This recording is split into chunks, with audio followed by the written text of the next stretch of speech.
that neural pathway. And again, that takes about 26 days per issue. So this is the reason a lot of the systems that are out there will tell you to repeat their system for 30 days, because they know that it takes 26 days on average to get rid of that stuff, issue by issue.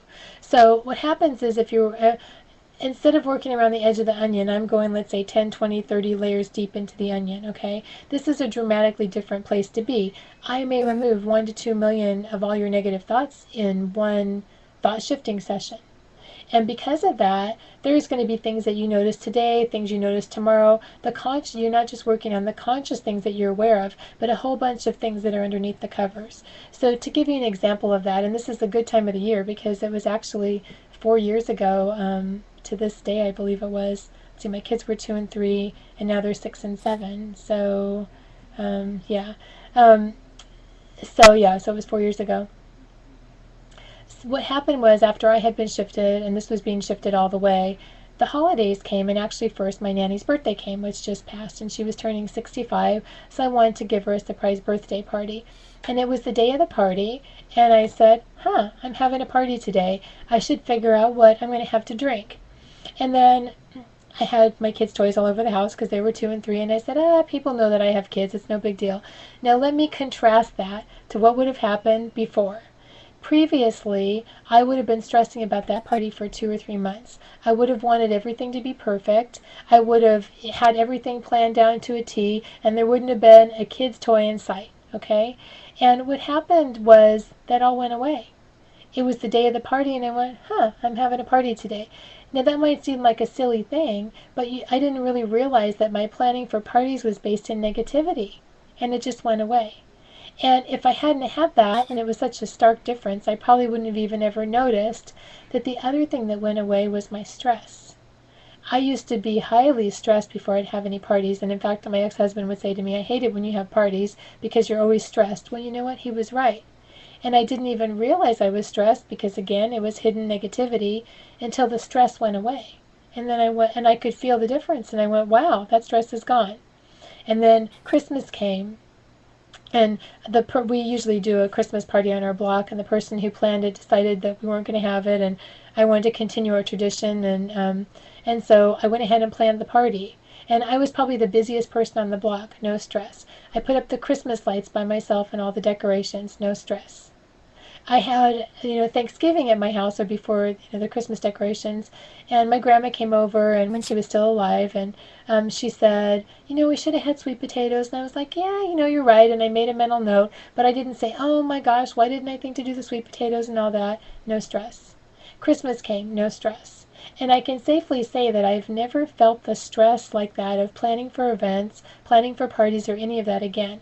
And I didn't even know that I had that. I didn't even know that, and now it's kind of funny because when I'm having a party, I have to just make sure that I make a list for myself so that I remember to get everything done. It's no big deal, it's not stress, but I have to make it a point because otherwise it'll just creep up on me and it'll be like a week before the party and I'll be going, I guess I better plan this party. So, that's an example of some of the kind of things that can go away when you don't even realize that they're negativity. And I could tell you story after story after story. I could spend the whole night on that, so I'm not going to do that.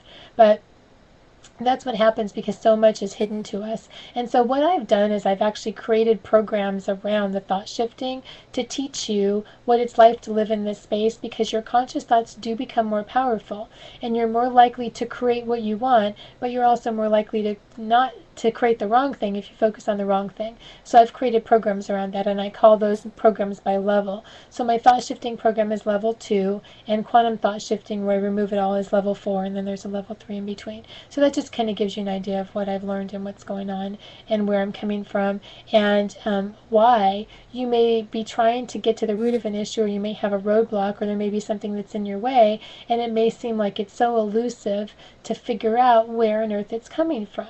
Okay, I want to tell you that, if you're struggling with a roadblock or you're struggling with something that's in your way, it is not your fault. Most likely it's something that came in very early, that in a child's mind you either took it the wrong way or you observed something and then, took it in. And, again, everything by the time you're 5, up until about the time of 5, because your thoughts are under hypnosis, you're literally taking everything in. There is no filter.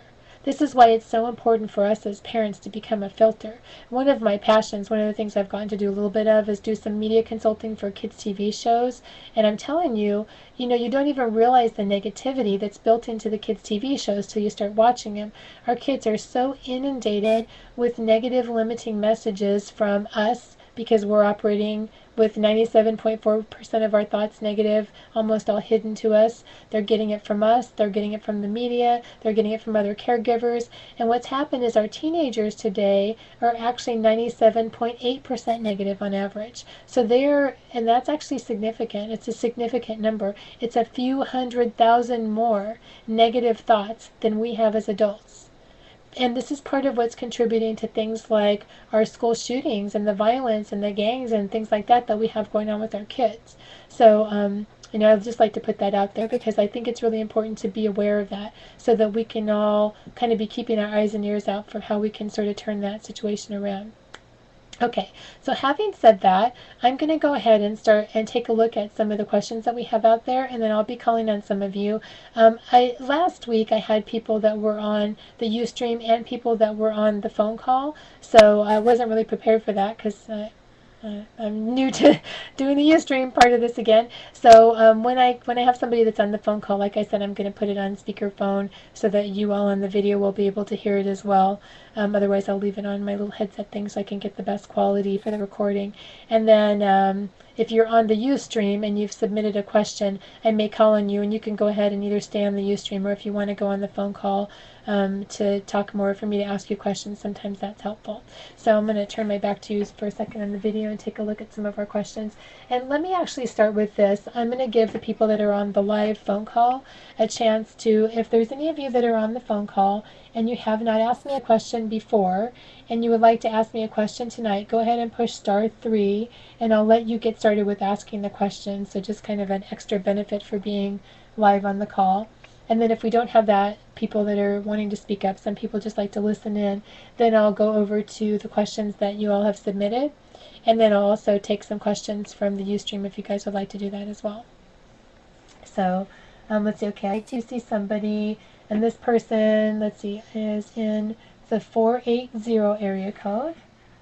Okay. Hi.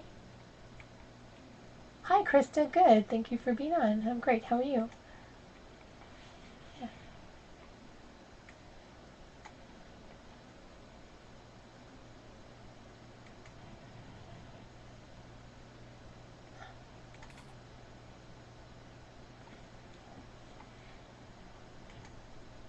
Uh-huh.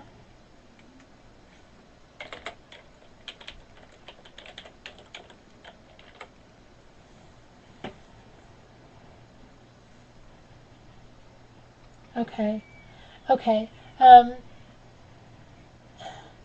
Tell me a little bit more about, I'm sorry. You know what? I forgot to put you on the speaker.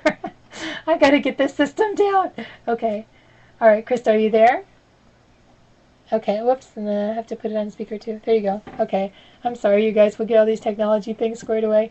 Okay, Krista, so you were saying a little bit about helping your family, and I would like you to tell me a little bit more about what you feel is getting in your way. Do you mean financially you feel blocked? Absolutely. I mean, that's one of the facets in this problem that's rearing its head. Definitely financially. I'm working 2 jobs and still, like, it just never seems to be enough. And on top of that, it's just, everyone is down and out, and it's really hard to stay positive in a situation like this. Okay. So on top of it, I would love to get back eventually, but kind of decided that I'm not going to study the things I had originally planned on studying, and I just need to get back on track, and I'm not sure what's blocking me. Okay.